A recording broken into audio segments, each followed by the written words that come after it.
আপনি 13 বার নাই বিশ্বাস করতে পারেন নাই, আগে ভোট দিয়ে দিয়েছেন, পরবর্তীতে অন্যায় করতেছে। এই অবস্থায় আপনার দায় আপনার ঘরে আসবে না, যেহেতু আপনি ভালো মনে করে ভালো চিন্তা করে আপনি ভোট দিয়েছেন।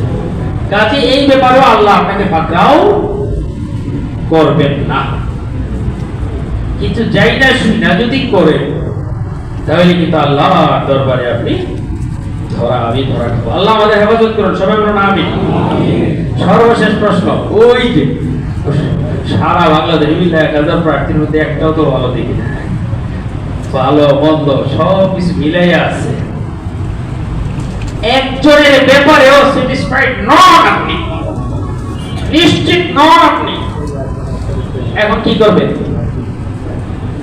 আপনাদের অন্য আইনের কথা বলতেছি, ইসলামের দৃষ্টিতে, ফিকহের দৃষ্টিতে বলতেছি, যদি এমন হয়ে যায় তাহলে আপনার দুইটা পথ আছে।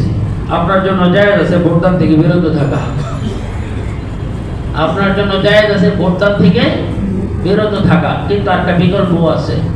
আবার বললেন যে হুজুর তো ভোট না দিতে উদ্বুদ্ধ করছে, দেশের আইনের বিরোধী না। একটা আছে কিন্তু বিকল্প আছে, তো এই জন্য হুজুরটা ধরতে পারবেন না। বিকল্পটা হলো যারা প্রার্থী তাদের মধ্য থেকে যোগ্য, সৎ, নেককার, ইনসাফের পক্ষে যে ব্যক্তিকে তুলনামূলক ভালো মনে হয় তাকে আপনি ভোট দিতে পারবেন।